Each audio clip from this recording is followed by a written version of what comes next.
We're going to start off with your vision today, and what I wanted to touch on or talk about today is basically 5 of the most common eye conditions that you will run into as we age, okay? So, I'm going to give you, first of all, a few did you knows. Did you know that by age 65, 1 in 3 Americans will have some form of vision impairment, okay? It could be just decreased vision in general, could also be a condition that could lead to loss of vision. Experts predict that by 2030, the rate of severe vision loss will be doubled among the country's aging population. And a lot of that has to do with the fact that our population is aging. We're all living to be older, therefore we'll see more conditions like that. Probably one of the things that I'll start off with and end with too is learning about these symptoms and what you can do about them is some of the most important things you can apply to your lives, because if you learn about it, catch it earlier, there's so much more that we can do for you as opposed to waiting till the condition is worsened and then we can't do as much. So just you being here, learning about these conditions is the first step in that. So the 5 most common age-related eye conditions.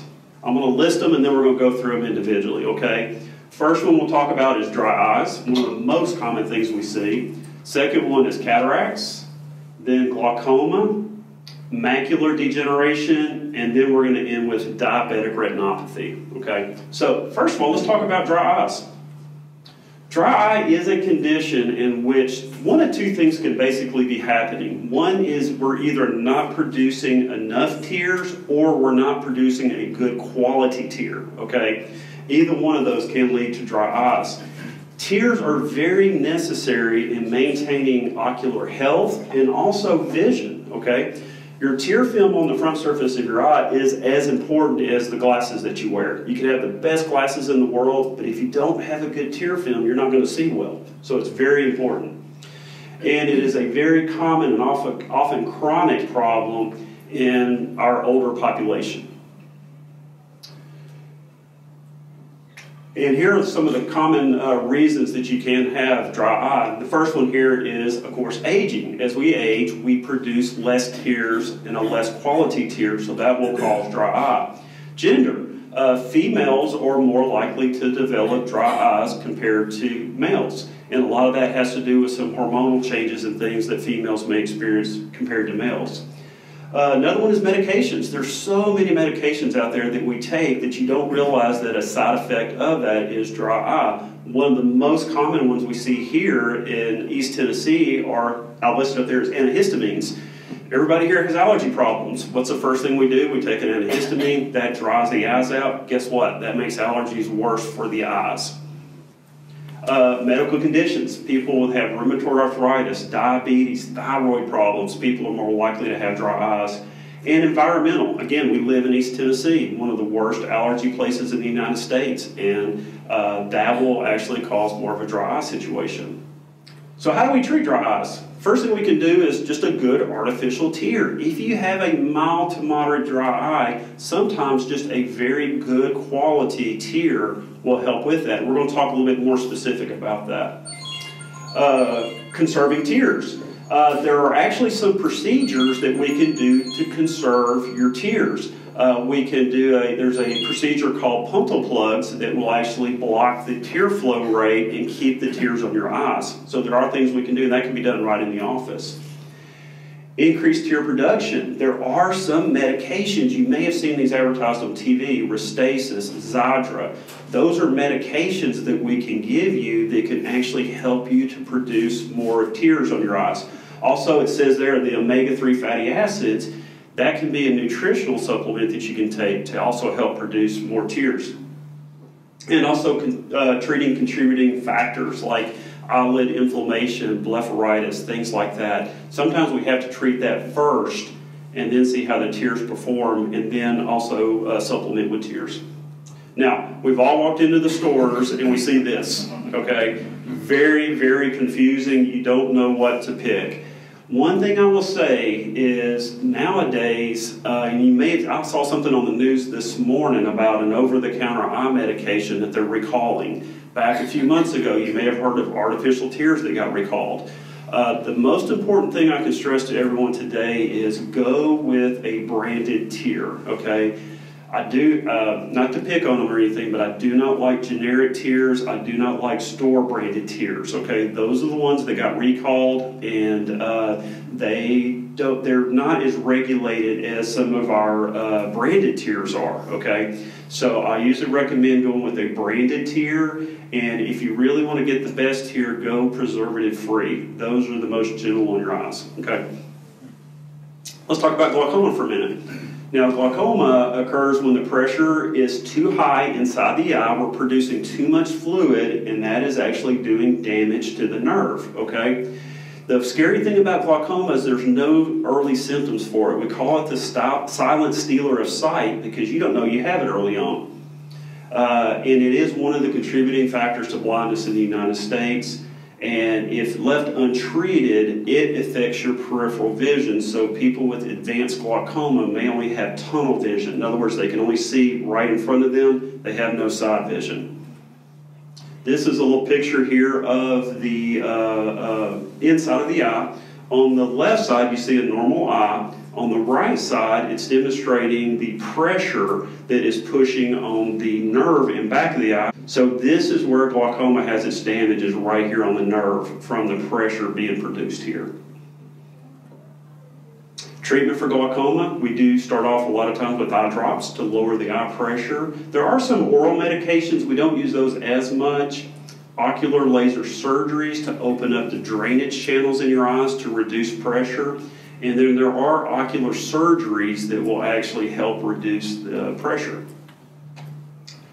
Third thing we're going to talk about is cataracts. This is probably one of the most common conversations I have with patients because I tell my patients, I kid with them all the time, is if you live long enough, you're going to get a cataract, okay? Don't necessarily think maybe you're going to get glaucoma or macular degeneration necessarily, but cataracts we all will get.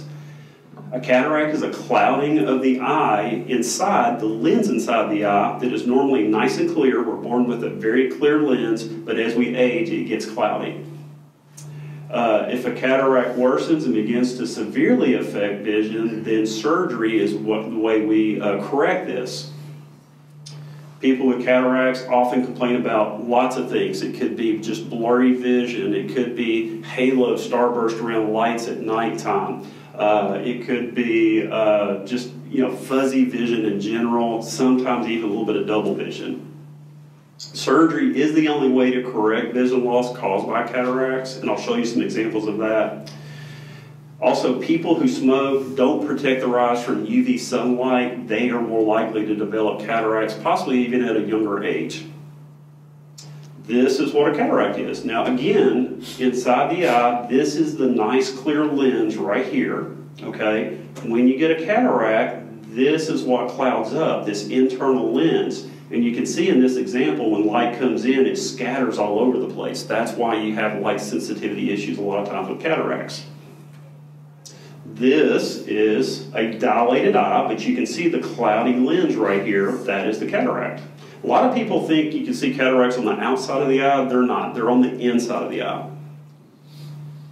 Now, the way we correct cataract surgery is with this procedure where we go in, we use an instrument that has an ultrasound probe, and we break up this lens into little bitty pieces, remove those lens pieces, and then we reinsert it with reinsert an intraocular lens that allows us to focus, okay? Back in the day, back 30, 40, 50 years ago, they would take the cataract out. They would not replace it with a lens implant, and those people usually had to wear very, very thick glasses after cataract surgery. With this lens implant, there are people that don't even have to wear glasses after surgery. They may have worn glasses their whole life. After the lens implant, they see great without glasses. So seriously, back in the day, we used to tell people, oh, I'm sorry, you've got a cataract. Nowadays, we tell patients, congratulations, you've got a cataract. We can get you seeing better now, so without glasses. Again, there's a picture of the lens implant right there. Macular degeneration is probably one of the hardest conversations I have to have with patients because macular degeneration can be very devastating to your sight. It's a condition that affects the macula, which is the very central part of your vision. So if you and I are looking at each other, we're staring at each other, that's the part of the macula we're using, the very central part, okay? Age is the biggest risk factor for developing macular degeneration. Matter of fact, the full name for it is age-related macular degeneration. That's why you may have heard ARMD. That stands for age-related macular degeneration. And it's estimated that 6.5% of Americans age 40 and older have some form of macular degeneration, and a lot of them don't even know it yet.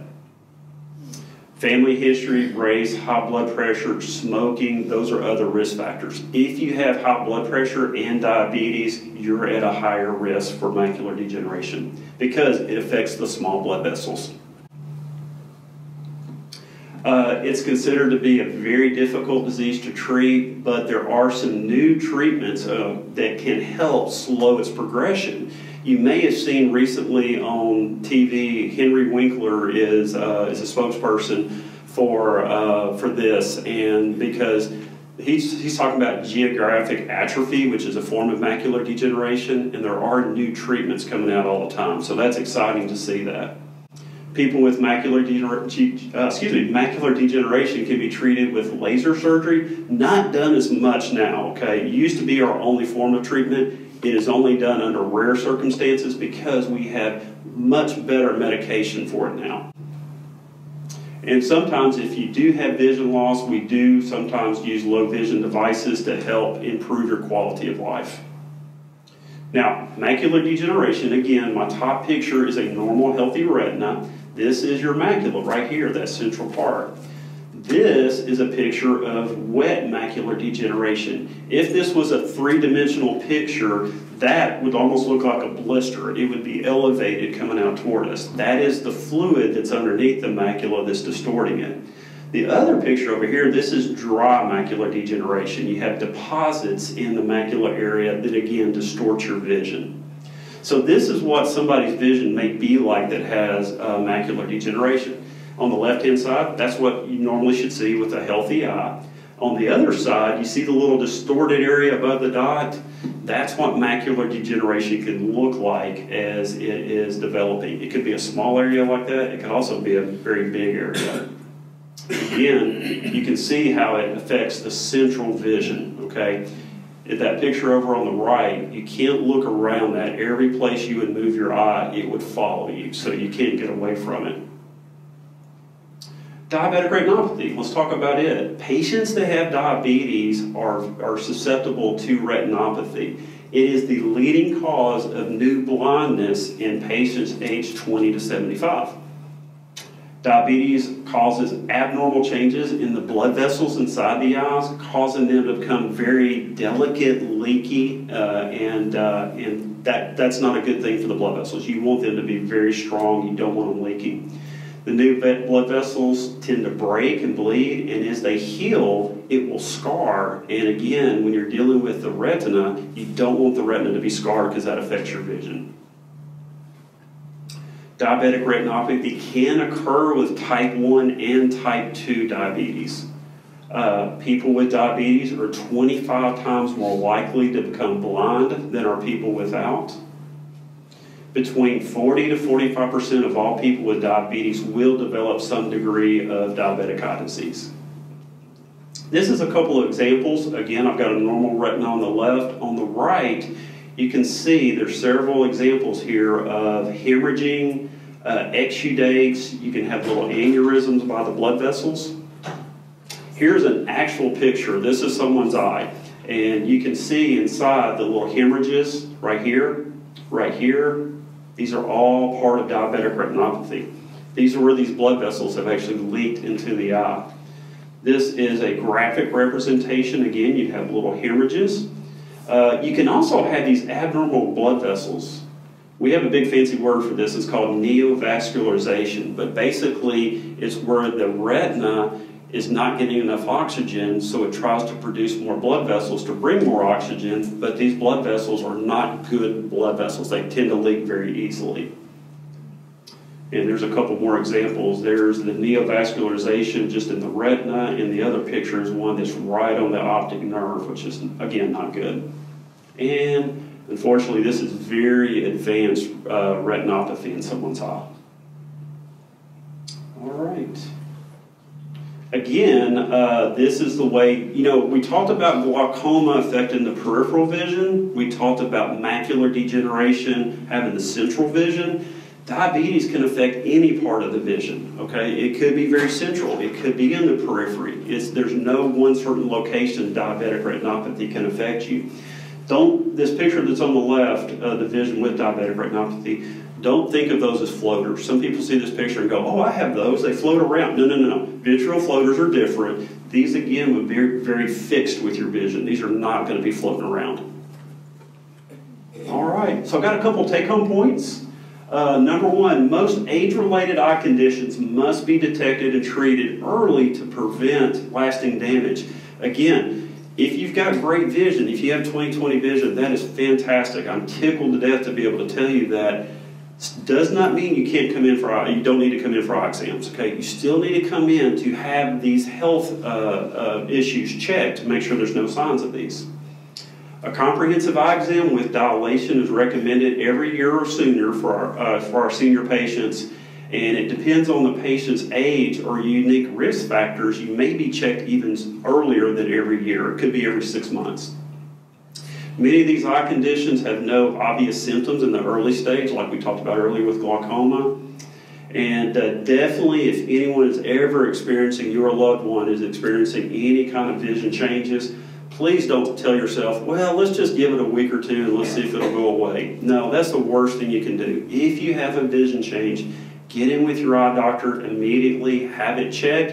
If it's nothing to worry about, great, we all feel better about it. But it's those times when people come in 2 or 3 weeks later and we'd said, oh, we just wish you had come in sooner. There's more we could have done about it. Can't do much now. Those are the heartbreaking conversations we have to have. So always take it very serious if you see a change in your vision, okay? And see your doctor. Good morning. How's everyone?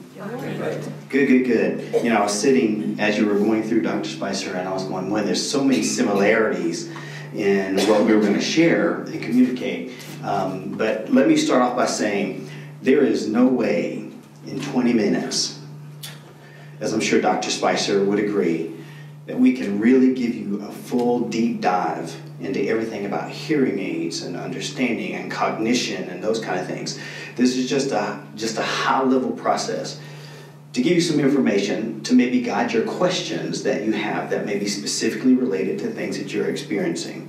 Everybody's different, and so trying to understand the narrative and the journey that you're taking is very patient-focused. So we would need to have more details. So I agree, if it's getting your eyes checked or coming in every year for a hearing test, which you should, just like an annual physical. You need to get an annual physical, you need to get your hearing checked, get your eyes checked annually. And I will echo one of the things that we do see often. Sudden hearing loss is one of those things that will just suddenly happen, and patients will go, you know what, let me wait over the weekend before I go in and get it taken care of. Those things, if addressed, can be managed in most cases. So waiting may take you out of that optimal window where we could treat and help you. So when things start happening in your body, and you know your body more than anybody else, look, how do we find an answer, right, to move forward? So what I'd like to do first is just talk about, in a general sense, hearing. There are over 48 million Americans that have some degree of hearing loss.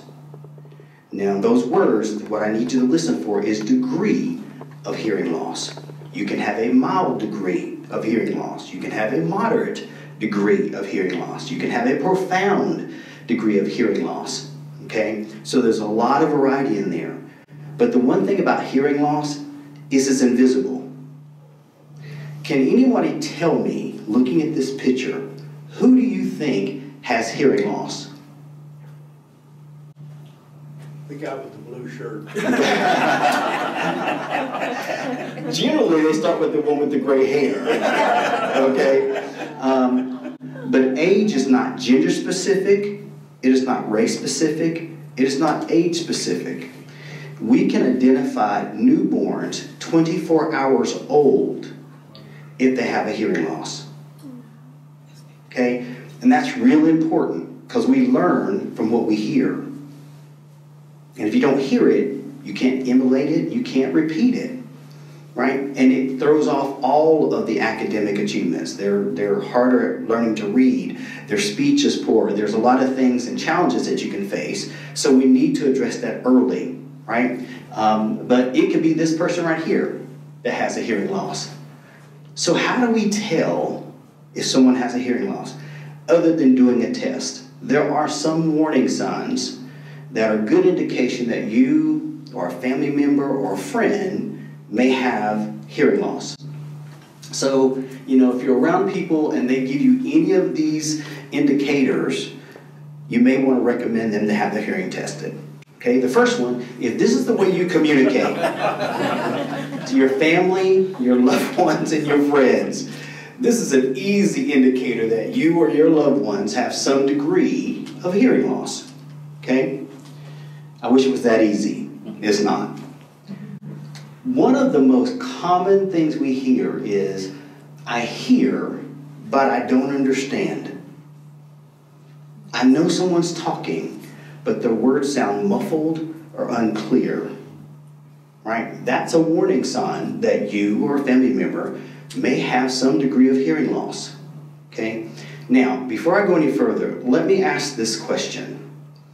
Can everybody in the room please point to the part of your body that you use to hear with?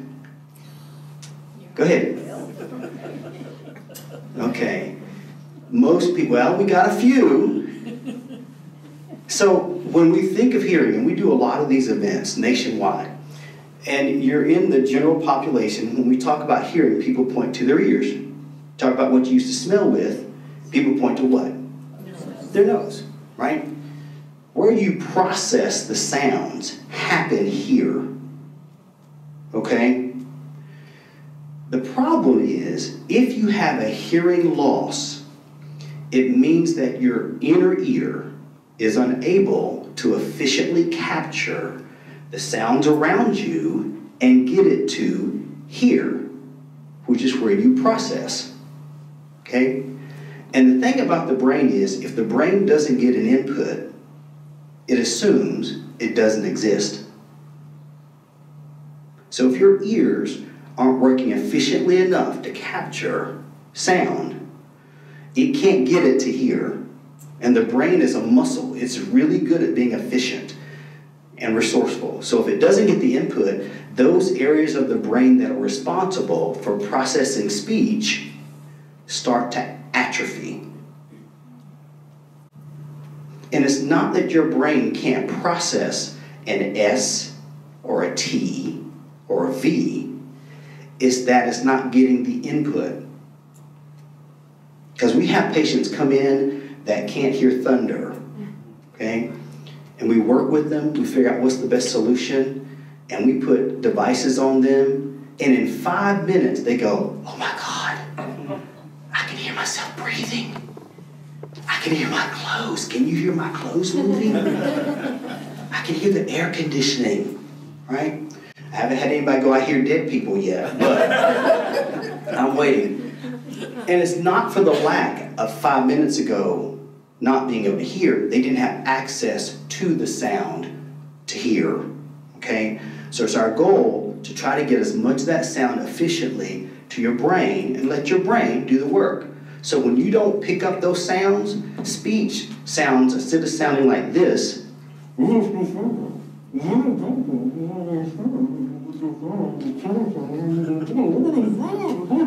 mean, I must be saying something fantastic, right? And I was. Okay? But the issue isn't that you couldn't hear me. How many of you could have heard me when I was doing? How many of you heard me? Raise your hand. You heard me, right? How many of you understood me? See, hearing and understanding are two completely different things. So I heard that person talking, I couldn't understand them, right? So that's one of the issues. If you have difficulty hearing in restaurants or places of worship, background noise, that's usually an indication that you have some degree of hearing loss. Now, to be fair, everybody, including normal hearing people, struggle in noisy environments because it gets louder.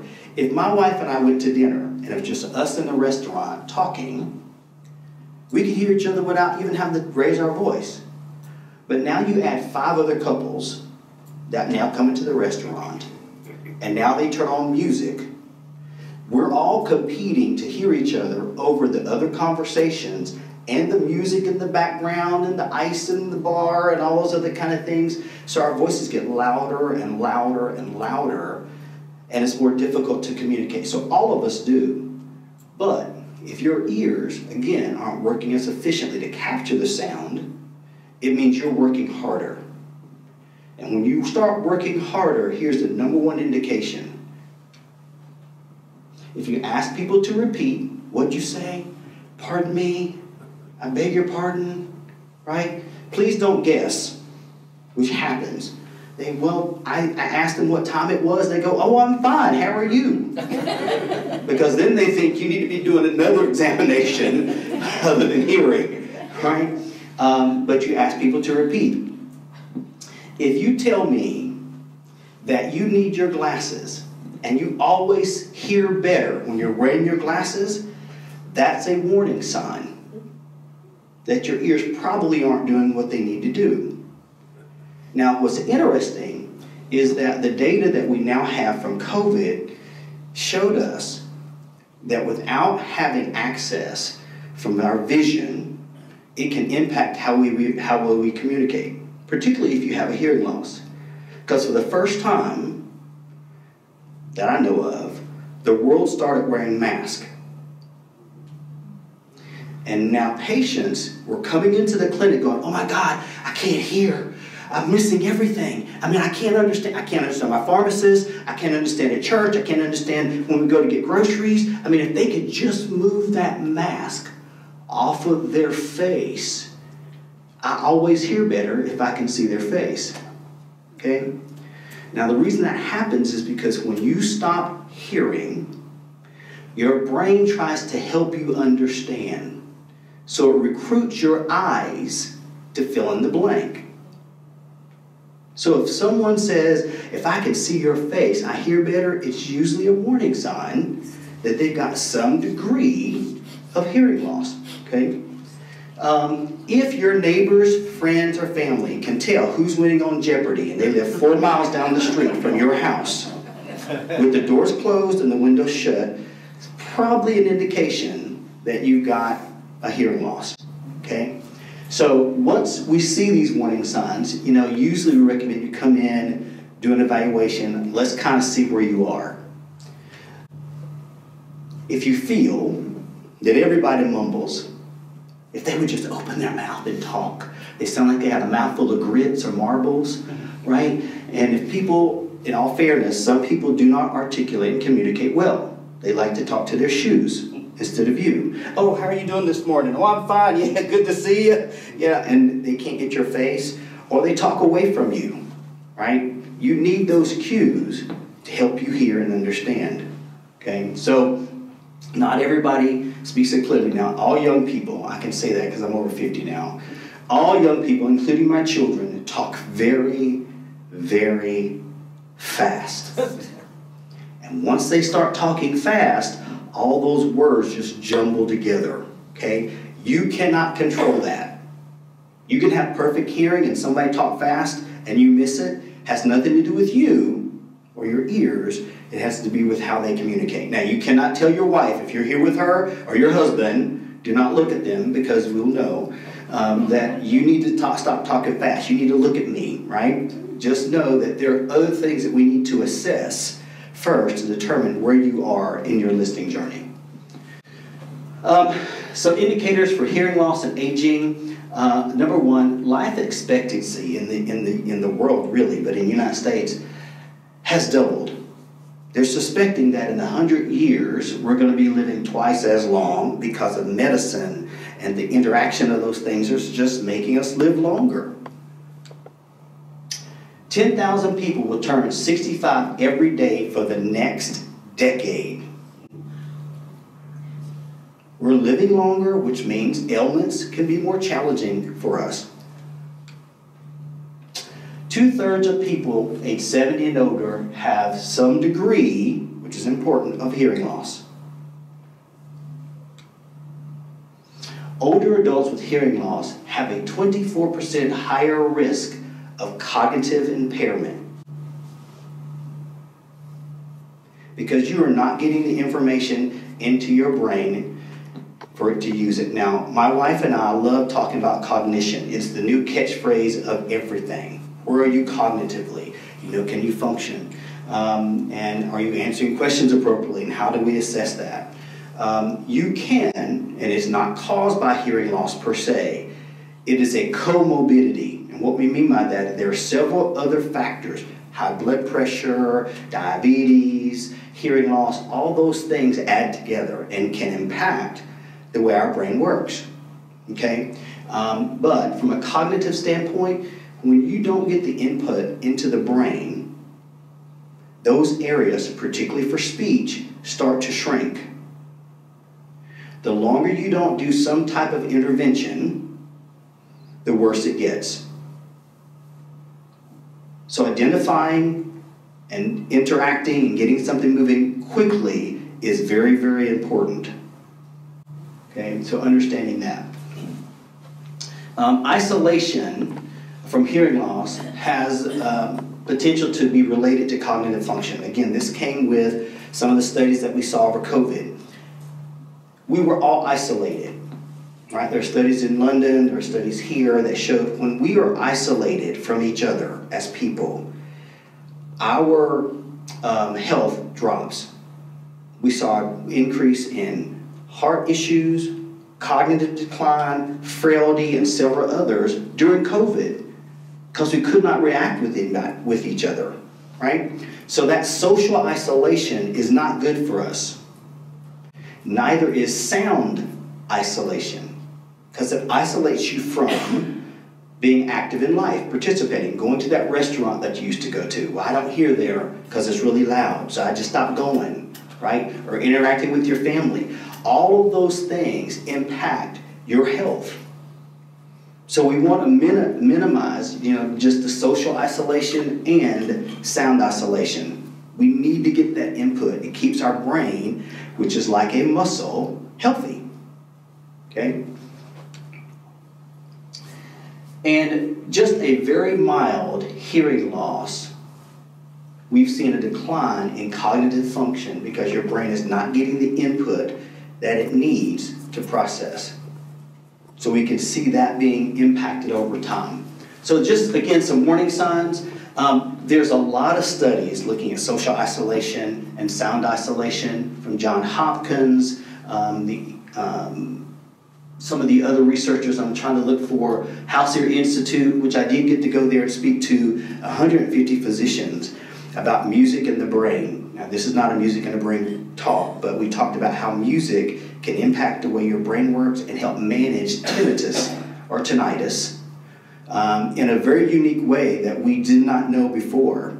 So your brain, again, can capture and process a lot of sound. Before I do this, talk a little bit about falls. What I would like to do is just talk about your ears and how they work. So what we see on each other is the outside of our ear, right? But we all know this is where we process the sound. The ears are a vital part of how we capture sound. Okay? So two things I want to do. Number one, I'd like for everybody to close your eyes, please. Okay? And I'd like for someone to tell me, keep your eyes closed, how many fingers am I holding up? I don't have any volunteers yet. How many fingers? 11. 11, 2, 4. Okay. Somebody got it with their eyes closed. You were cheating. I see you open your one eye. Okay, open your eyes for me. I had 4 fingers. They're up. Now, I'd like for everybody to turn off your ears. Now, if you have hearing aids, don't cheat. Turn off your ears. Okay? Your ears are part of your body that never shut off. Ever. When you're asleep and something falls in the house, guess what you do? You wake up. I was asleep and I heard Well, how did you hear that if you were asleep? Your ears are always working. Okay? They never shut off. And part of the way they capture sound is these pieces that stick out on the side of your head right here. Okay? They help you direct sound and capture it. I'd like everybody, if you will, to put both of your hands behind your ears like this. Okay? And I'm going to keep talking to you, okay, just for a minute. Now, don't do it right now, but in a second, I want you to move your hands from here, and I want you to turn them around just like that. Okay, don't do it yet, but on the count of 3, I'm going to have you do it. Now, I'm going to put the mic down a little bit because I want to talk to you so you get more directional sound, okay? So, with your hands here, on the count of 3, I want everybody to flip their hands just like this, okay? And I'm going to keep talking. Here we go. 1, 2, 3. Flip your hands just like that. Now, I'm still talking to you. Can anybody tell a difference in my voice? Doesn't it sound softer? Okay? And we've done nothing but made your ears bigger to capture the sound. So looking at people is very vital to capturing more detail than being in another room or downstairs or facing away from who you're having a conversation with. It's really, really, really, really important. Now, let's talk about a little bit real quick about hearing loss and fall prevention. So, because the ears, the cochlea, and we didn't talk about the anatomy component, but the cochlea and the vestibular system, which is responsible for our balance, share the same space anatomically. You have one on each side. They share the same fluids. So if we see a change in your hearing, guess what? There's usually a correlation with your balance. And recently, research has shown that if you have a hearing loss, you are more likely to have balance issues than other people. As a matter of fact, you are 140% likely to have balance issues if you have a hearing loss. Now, in our ENT practice that I worked in, the first thing we would do if a patient came in and on their intake form they said, I'm having some dizziness, I'm off balance, we would do a whole host of tests. Right? ENG tests, looking for balance things. Now, if you go in and you see someone and you have balance issues, they're sending you for a hearing test. Because a hearing test can predict if you are having a hearing loss and balance issues right off the bat. So if you suspect I'm a little off balance, go get your hearing checked because they're related. Now, this is, again, we got this data last year from the World Hearing Association when they started looking at hearing loss and the risk that we face. Hearing and balance are so intertwined that, again, if you're going to go in and get your hearing checked, you're really looking at several areas because we want to make sure you're understanding language, right? We want to understand where you are, understand your lifestyle before we look at fitting you or even talking about hearing technology. I mean, I can't even begin to talk about the technology that hearing aids have. I mean, there are hearing aids on the market that can speak to you in 22 different languages, right? They've got machine intelligence. They learn how you listen. There's a lot to that, but it's not a quick fix. And please hear me. There is no hearing aid, no matter what commercial you see, who the celebrity is, what it looks like, if it looks like a boomerang or a cute little bunny, okay? There is no hearing aid, number one, that's going to make you hear better in noise like you did when you had normal hearing.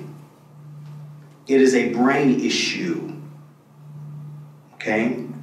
So there's no perfect hearing aid. Now, with that said, the issue is we need to match your lifestyle, where you are and what your needs are, to the right technology.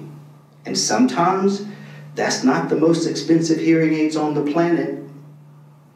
It's the one that meets and addresses your needs and what you want to accomplish in life, okay? So hearing test is important. We need to do that to get a baseline, but then we need to have a conversation about where you are personally so that we can tie the right technology to you. Does that make sense? Okay? So thank you for letting me come and talk. I know it's a real high level, but hopefully during our question and answer, we can answer some more questions. Okay, I'm John Berry, and in 1975, I opened up a little business here in Maryville called Blount Hearing and Speech Services. We were the first audiologist in the United States to go out and go into private practice. Coming through the front gate, coming through the front of the library brought back a lot of nostalgic memories. Saw a picture of Dr. Prophet and his wife and Tut Bradford. And people, I was looking for something with Joy Bishop. When I came to town here, there was 26,000 people in Blount County. So you knew everybody, and it was just incredible people that built this community, and those were two of the people that did it. In 1976-77, we were seeing so many patients that couldn't pay. And Tut Bradford looked at me one day and he said, "You can't stay in business doing this like this." Well, I was working at UT still and traveling, and he said, "You're going to go out of business." And I said, "Well, we haven't so far." And he called Mose Gamble. Some of y'all may remember Mose Gamble. And we set up the Hearing and Speech Foundation. We've actually served and fitted over 6,000 people with hearing aids over the years, of which 90% of it was no cost to them. Because of things that are going on in the world today, we charge, and we've got a scale here, and we're reevaluating everything we're doing. We got a brand new board. Some of them I haven't even met yet, but we're trying to build back. Right now we're seeing about 10 people a month, and we want to build it back to 50 people a month that we used to do. This foundation that Tut set up was designed to train people how to do some things differently than what we're taught. So we ended up becoming a training center, and we set up a program in Dade County, Miami for 20-some years, and we have hundreds of profoundly deaf kids that we train to function normal hearing without visual clues. We did it in New York League. We did it at the Mississippi School for the Deaf. We did it in Sedalia, Missouri. We did it in Jessup, Georgia. We did it in Knoxville, Tennessee. And this was an auditory training program. We also set up a research program through this foundation, and I turned 80 this last year, and I retired 2 years ago and spent time having bypass surgery, but I'm back working now. I'm even playing golf again, and we are putting all the research we collected in this 20 by 40 anechoic chamber we built 15 years ago. We've collected data to take a picture exactly what the brain is using to be able to process acoustically what's being said to them and give it back. Our main job right now through the foundation is to provide services to help less fortunate people financially to be fitted with hearing aids. If you ever want to see a beautiful thing happen in your life, work with two people. They're yelling at each other.